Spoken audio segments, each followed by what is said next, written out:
getting used to. It will. While we're on the subject of grip, we might as well improve your grip a little bit more today. Okay. So, What are you seeing that I? okay, so in the grip,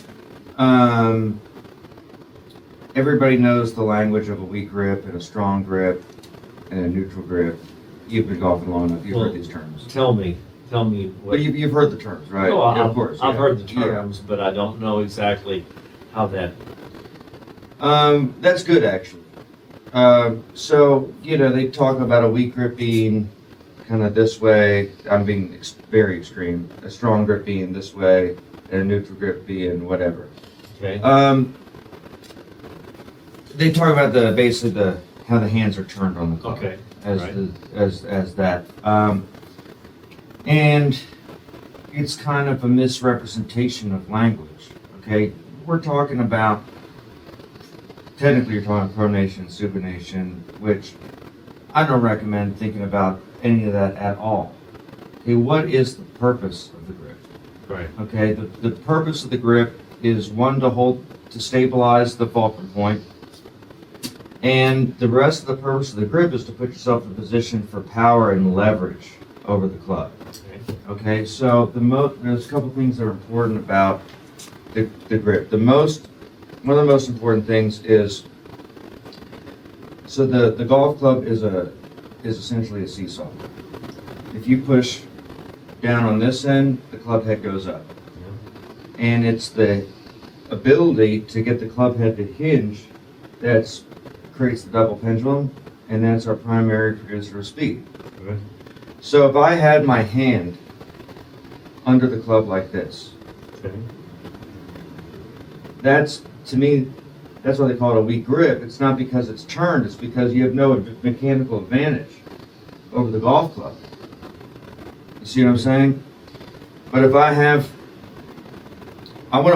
want to push down on the grip to make the club head go up, I want the fattest part of my hand to do that, which is the heel pad, the palm pad. Okay. See, so your grip, you tend to grip it a little on the side. I would put it out in the fingers and get this part on top of the golf club. Okay. Feel this part of your hand clamping down.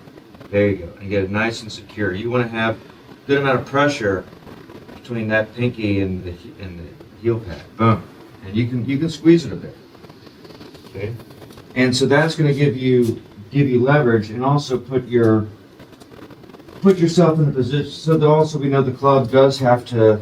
The toe of the club releases through the swing. Mm-hmm. So if your hand is already turned under, see, it's going to be easier to accommodate that motion and to hold the club and leverage the club. So grip it out in the fingers and get the heel pad on top. Now So the bottom of the club be Yes. right about there? in the second rung of the fingers. Yeah. Okay. You see a lot of different stuff on the grip. Some people grip it kind of up this way. Some teachers even grip it in the palm, Wow. which is terrible. Yeah, that doesn't even look comfortable. It's not good. No, you have no power this way. Yeah. You can putt that way, which is why there's a pistol style putting grip. It's a different looking grip, right? Right. So, because putting, sure, that's great. All you're doing is rolling the ball. Mm-hmm. Going for power, no bueno. So my gripping procedure is out here, and then I get this hand kind of vertical, and now it's just boom, straight down without manipulating the face. See how I can just kind of do that? And then that puts you in what Harvey Penick would call the three knuckle grip, where you're kind of looking down, you're seeing 3 knuckles of your left hand, maybe 2.5 knuckles. Right. But I always say lose the picture. So I don't want you chasing the 3 knuckles. It might not be the bad reference point, but what's the purpose? The purpose is the leverage, the mechanical advantage. Right. And then the last thing that I see everybody doing is look at the grip. It's a uniform taper. Right. Except the last inch. You notice how it starts to bulge. Right. And then you have this grip cap. I have 2 white lines on mine. You kind of have 2 lines here. Mhm. And so I kind of make a phrase, a little hook about this. Like if you're driving down the road and you see double yellow, what do? You don't cross. You don't cross it. You don't cross it. Right. So I recommend with the heel pad, you treat those lines like the double yellow. You don't cross it. So, because a lot of people come from baseball, right? Where you're gripping way up on the end of the bat. So, yes, gripping it below the balls. It's actually going to put the club in the proper swing weight for you. The club's going to get a little lighter, and your Right. hand's going to fit a little more comfortably on the club. Right. And now your heel pad's secure. So now you're in a better position. You have more mechanical advantage to maneuver this thing. Okay. And so it's just going to make everything that you've been working on in your golf swing a little easier. You might have been having good swing thoughts, and you're a little disadvantaged by the grip. And then you go into a 3-wood that's less aerodynamic and bigger and longer, less loft, and now the issue just gets slightly compounded, and off it goes. Right. Right. Now let me ask a question. Please.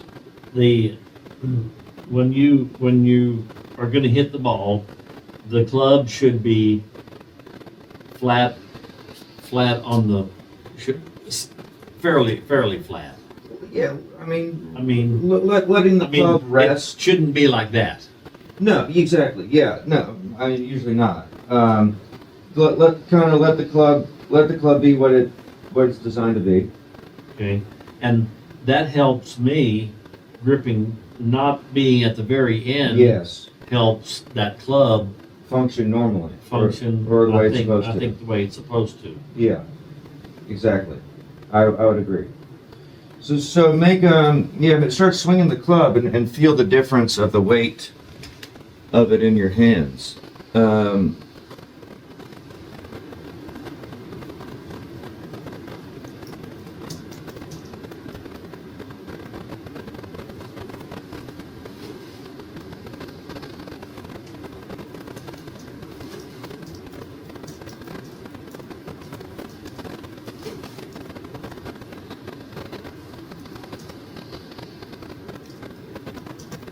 It feels a little bit different with that grip up here,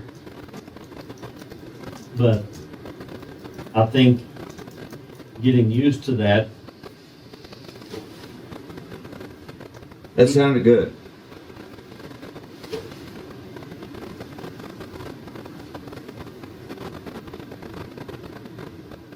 There you go.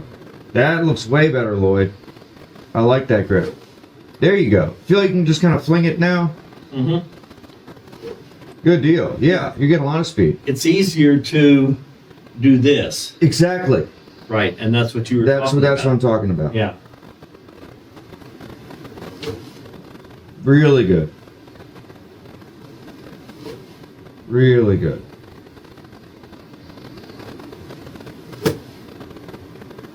Mm-hmm. There you go.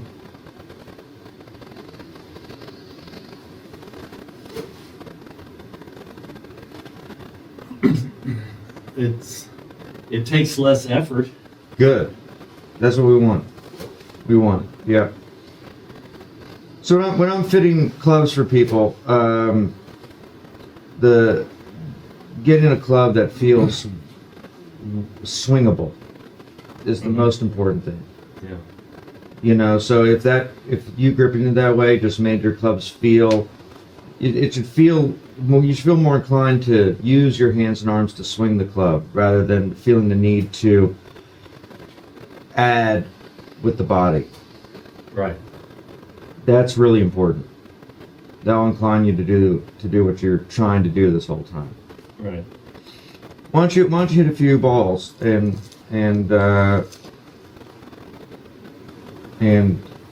yeah, stick a ball down in the green zone in front of the sensor there, and yeah, looks like it's gonna fall out. It likes to live just behind the sensor. There we go. red. Oh, there it is. Yeah.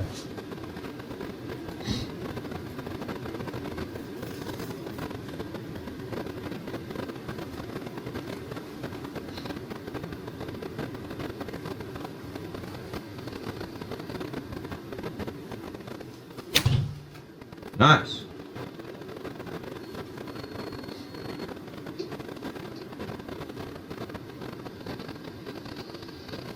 Okay, good. It felt good. It was good.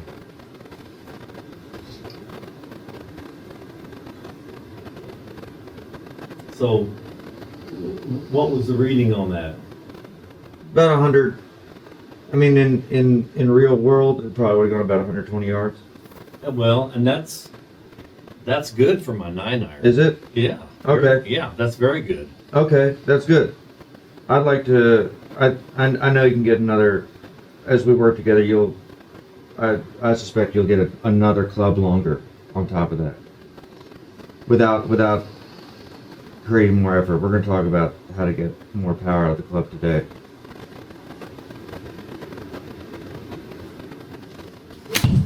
Good.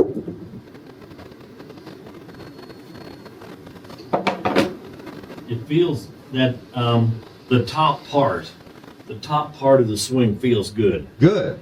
It feels secure. Yeah. And yes. Yeah. Excellent. Okay, good. It feels like, well, it feels like I'm able to move the club quicker. And Beautiful. Beautiful. Exactly. There you go. You're doing a great job. You're very mindful. Those are good. You got good golfing skills, Lloyd. Those kinds of abilities, the ability, like you said earlier, to be creative, and the ability to see how you're looking at the grip and you're putting your hands there, and all that stuff. That's the stuff that makes a good golfer. Everything else can be learned. It's pretty simple. But those kinds of traits, those are the character traits of really good players.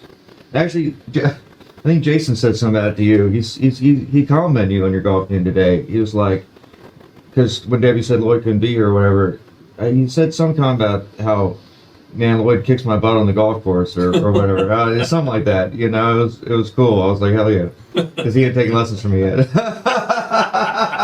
yeah. Yeah. Yeah. Jason can hit the ball a long way. I'm sure he can. He's a strong guy, a big strong guy. But which direction is it going? Right. That's which is just his concepts aren't. He just needs the right ideas like anybody else. right. Yeah.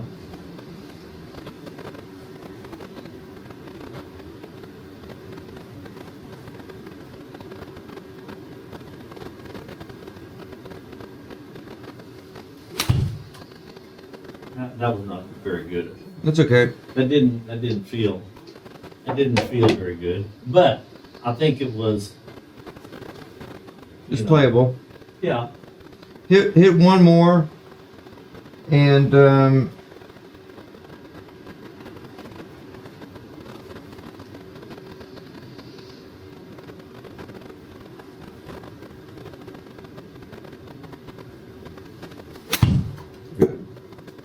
Okay. So. Almost to the left. So I know what's going on in your golf swing. I'm not sure what the idea is that's causing it yet. So let's do a little investigation. Okay.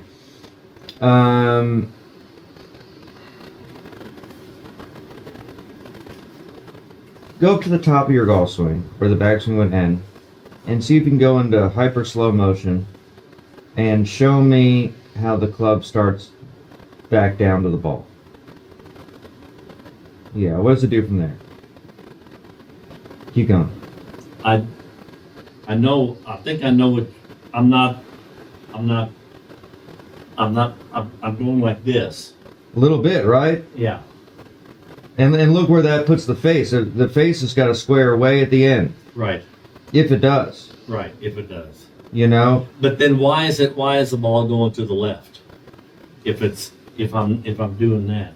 Okay, great question. Let's flip faces for that one. Good. And then we'll tap into why Yeah, have a seat, makes it comfortable. And then we got to tap into where does that idea come from? Right. Which is not weird. I mean, like, this is not a new one, but we gotta suss all that out. So, but great job doing that. You showed it right to me. And also the fact that thinking about my grip more than anything kept me from doing that. I can't think of two things at the same time.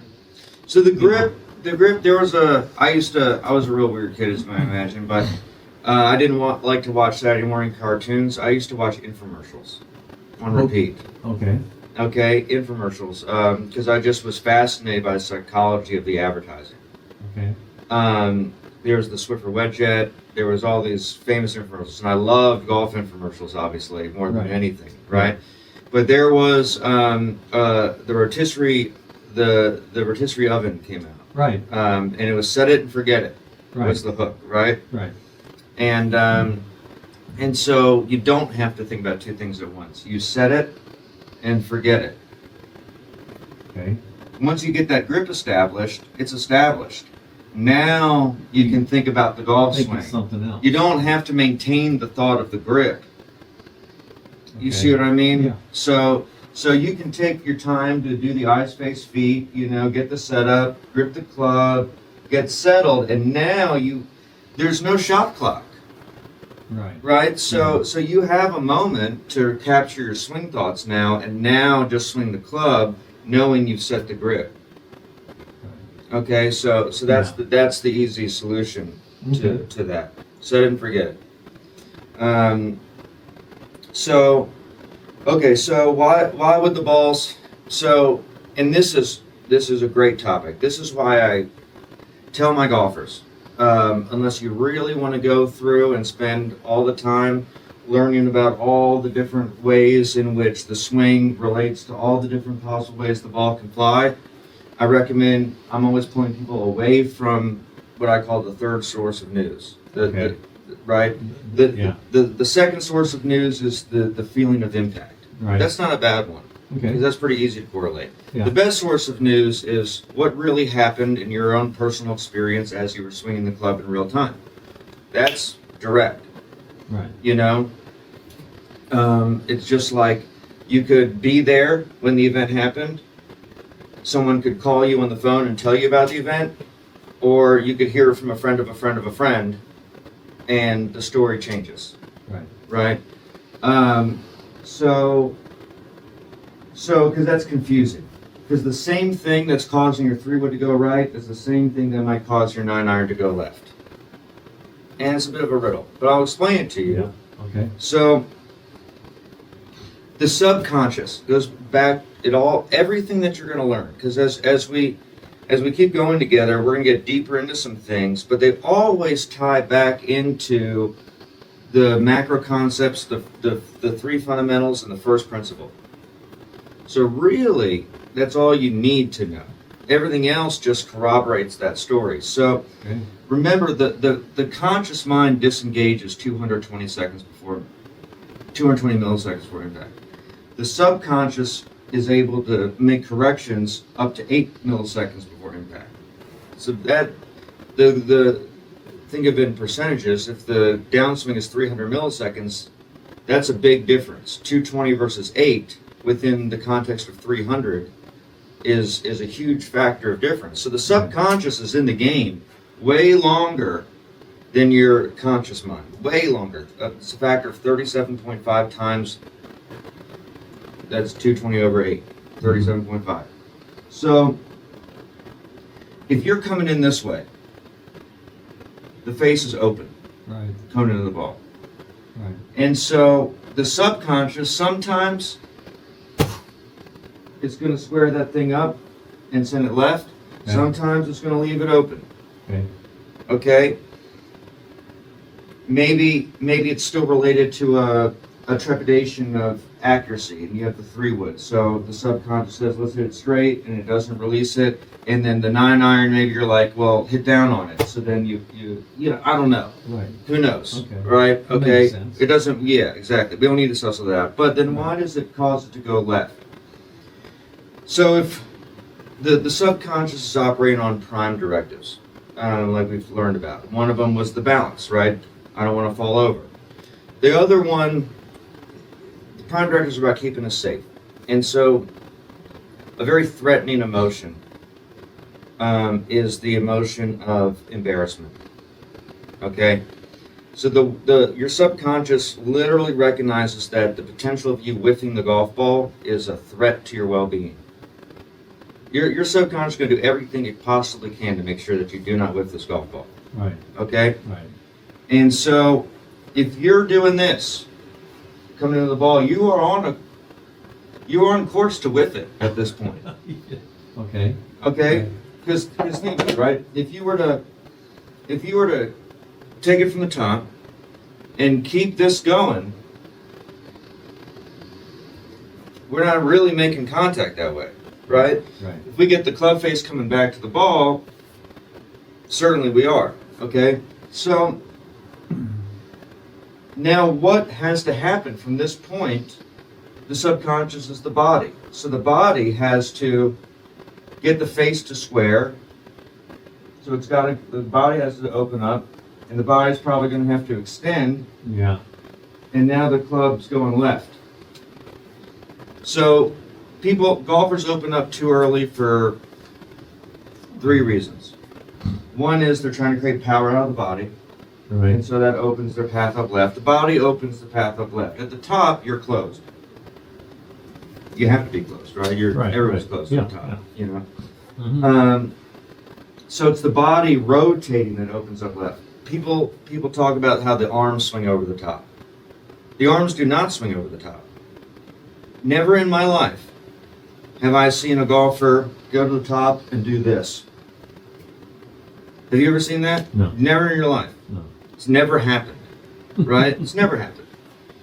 So it's the body opening up that, look, it pulls the arms out, and then the arms release left when the club comes down. So it's the body. Now, the second thing is, if the club face is open, and maybe you're bringing it down club first in sequence with an open face, then at this point, which is kind of you, the subconscious says, Lloyd, we got to do something to get this club back to the ball, and that's either going to be a lot of flip or roll or whatever, which could create a lot of variability, Yeah. or it's the body and it's pulling it left.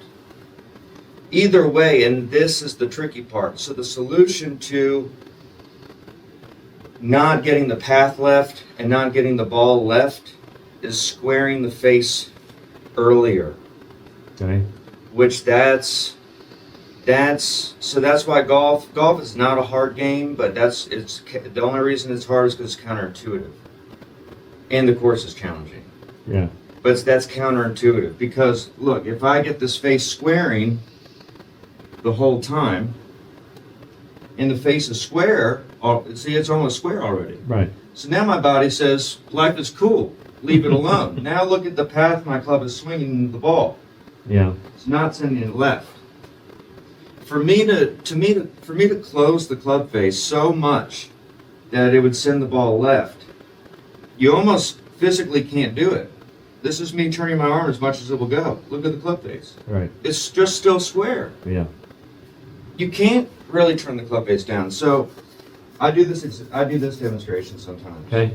I'll watch what I do with the club here.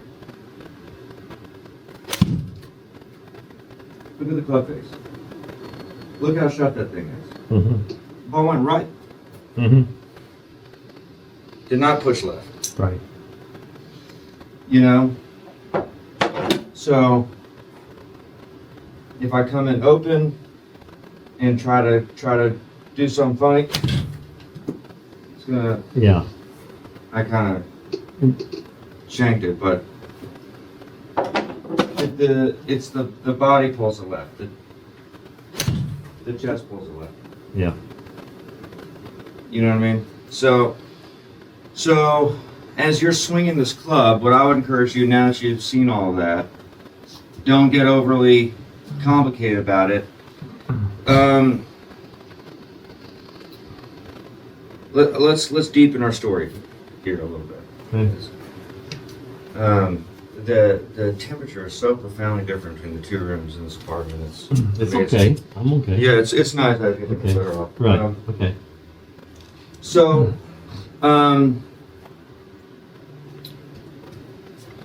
the concept in modern coaching or instruction has about what the club face should do in the golf swing has gotten so dang complicated.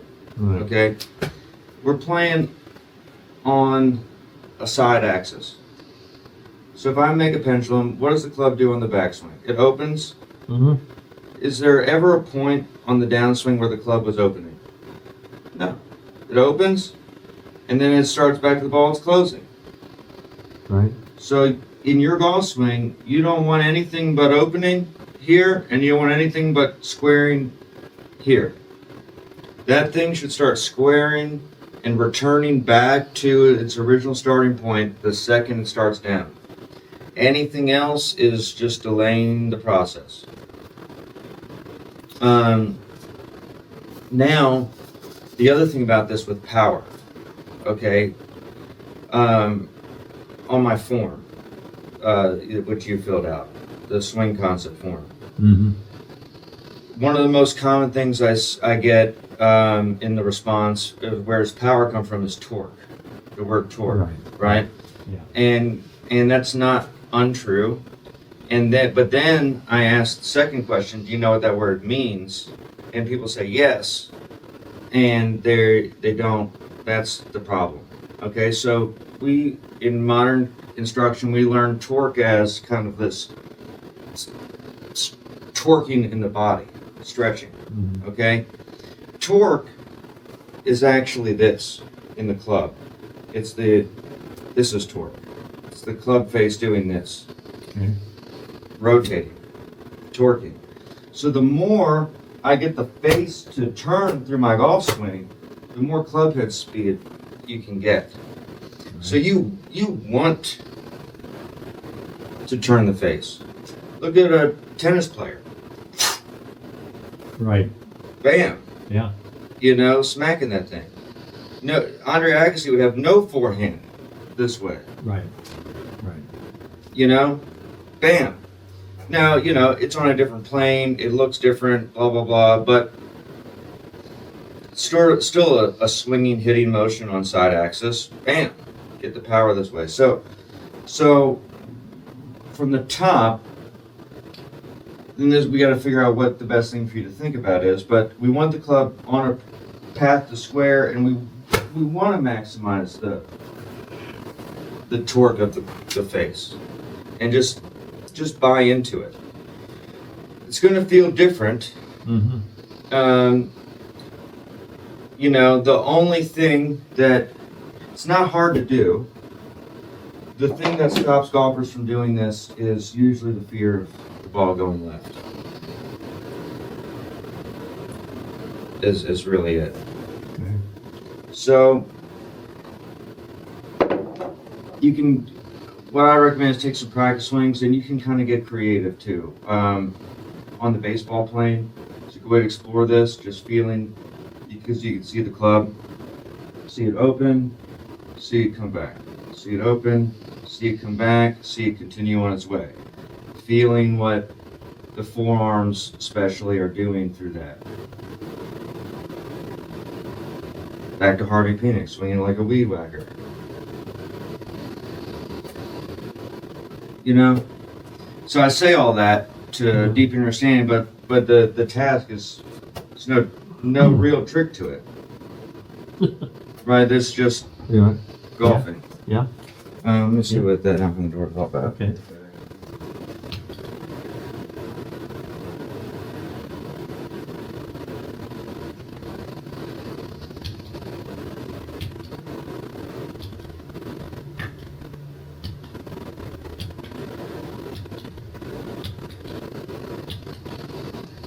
You know what?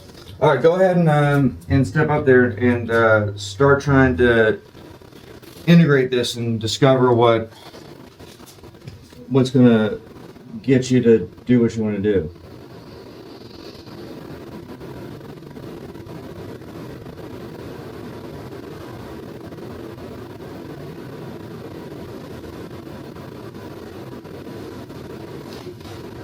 Good.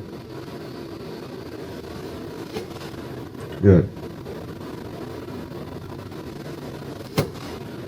You know, while I'm thinking about it, Yes, sir. whenever I got fitted Mm-hmm. for these clubs, the guy told me,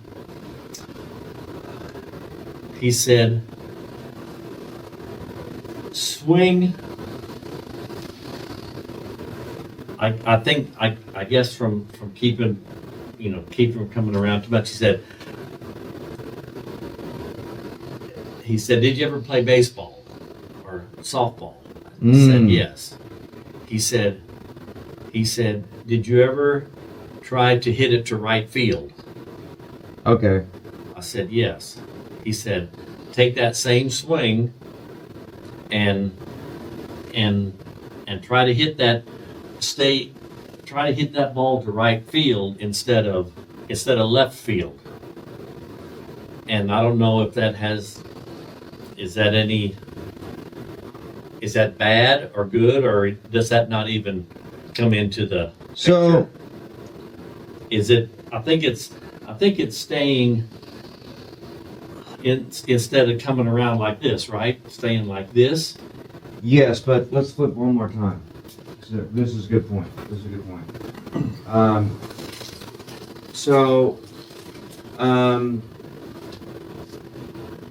So that sometimes that will work. Okay. That's clever. Okay. We don't. I'm always. I say this sometimes to my students. We don't want to get clever. Okay. Clever is not sustainable. Clever is not consistent. Okay. Clever is not the truth. Okay. So, because you could be swinging out to right field still baseball, they learn, because I was never much of a baseball player, but it seems like they learn to